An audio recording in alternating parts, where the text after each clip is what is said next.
Welcome back to All This Math. This is Professor Parker, and please, if you haven't already, please subscribe to the YouTube channel and also turn on the post notifications so you can be alerted whenever I put out new content. Let's take a look at what we're about to get into. So today we are solving trig equations, and we have an equation up here, 6 sine of theta minus 3 equals 0. So our goal right now is going to be to solve for theta. We want to know what the measure of this angle is, all right, that satisfies this equation. Now, also, we're not doing a general form of the equation. We're going to find a solution, right, rather, that falls within these constraints, that goes from 0 to 2 pi. And actually, this, I think, should be a parentheses, right? I'm pretty sure. All right, but at any rate, we're gonna find all the solutions of this equation, or all the values of this angle that satisfy the solution. Now, one of the things we got to take into consideration is the unit circle. All right, so we want to take into consideration the unit circle and think about that. So first, we draw our XY coordinate plane. So we could draw like the y-axis and the x-axis, right? And then draw your circle, right? And then you got your, let me see, your 30-degree angle, your 45-degree angle, your 60-degree angle, and we know that's the 90 right there.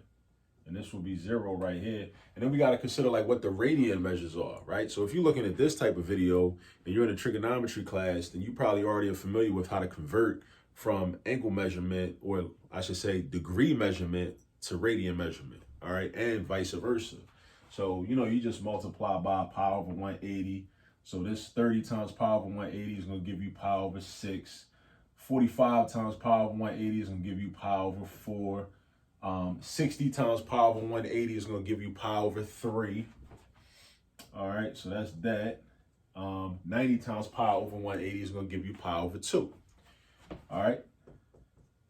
Now that's the first quadrant, right? This is the second quadrant. This is the third quadrant. And this is the fourth quadrant, right?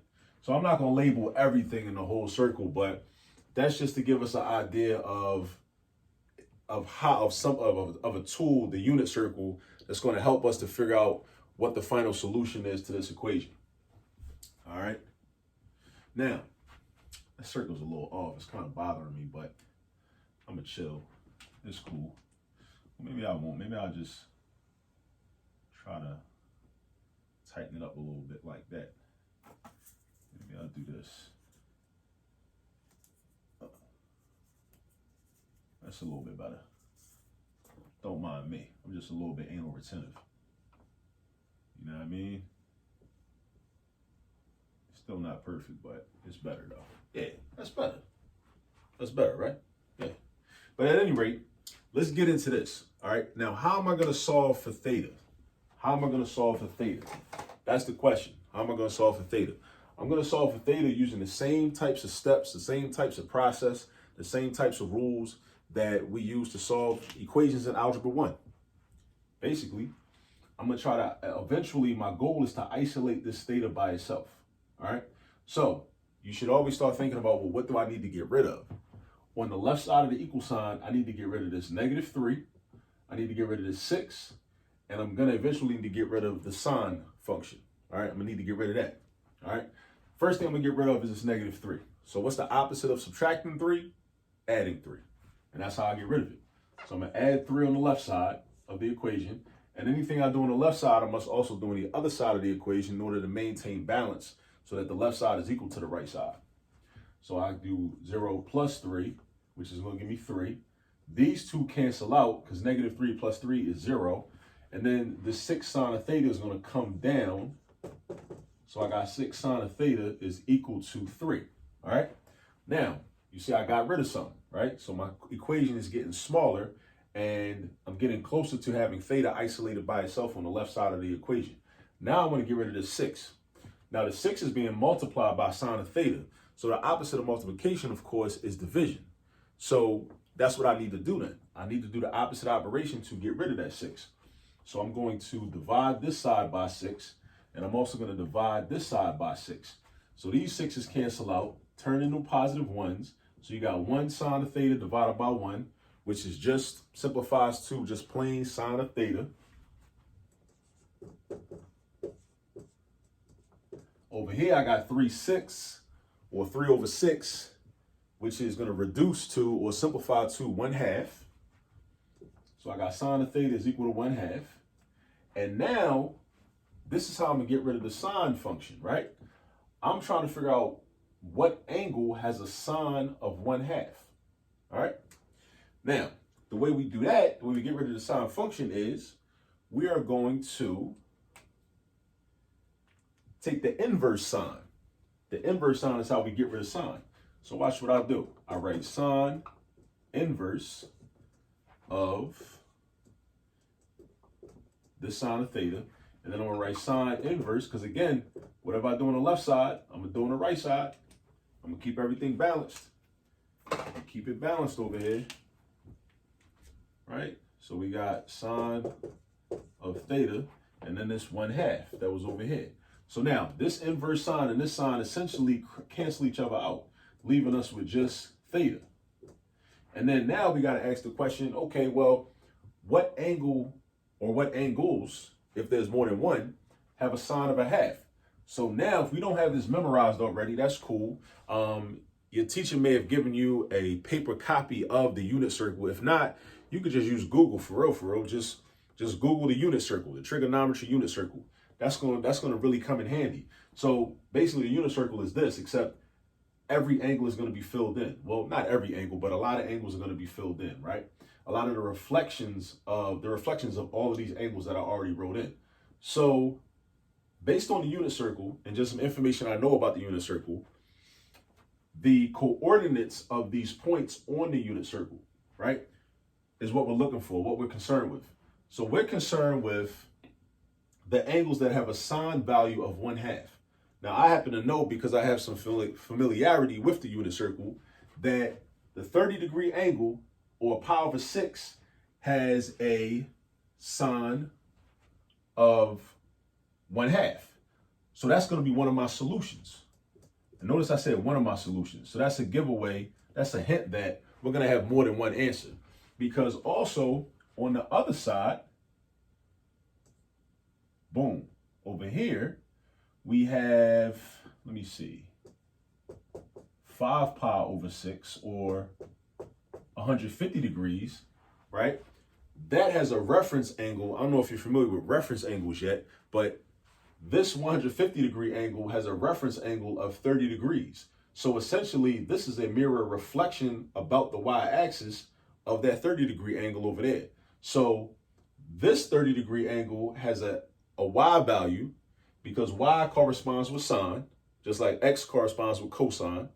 So this 30-degree angle has a y value of 1/2, and this 5 pi over 6, or 150-degree angle, also has a y value of 1/2. That should make sense because above the x-axis, the y values are positive. And also there's this other thing that you should probably memorize that I learned back in the day, which is all students take calculus. Now, what does that mean? That means that in quadrant one, sine, cosine, and tangent values are all positive. Quadrant 2, only the sine values are positive, meaning cosine and tangent are negative. Quadrant 3, only tangent is positive.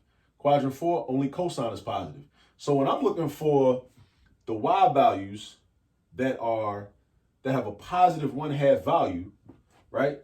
They got to be in quadrant 1 and quadrant 2, not quadrant 3 and quadrant 4. So this kind of also indicates that this reality indicates that we're going to have more than one answer.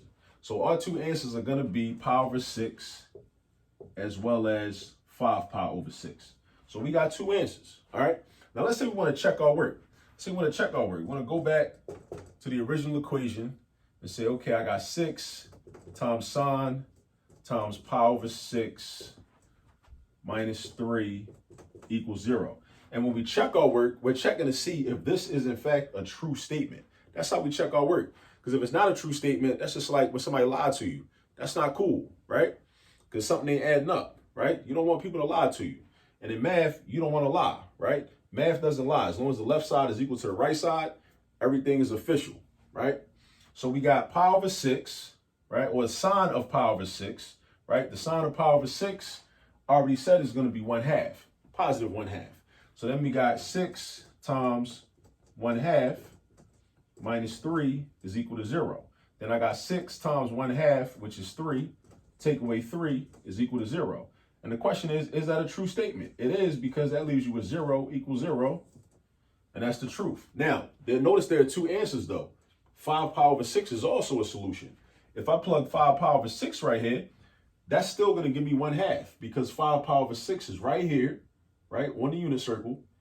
And that has a y value of, a y coordinate rather, of 1/2 also. All right. So those are our two solutions. And this is an example of how we solve a trig equation. So again, if you have yet to subscribe to the YouTube channel, please subscribe to the YouTube channel. Also turn on the post notifications so you can be alerted to the content when I put it out there.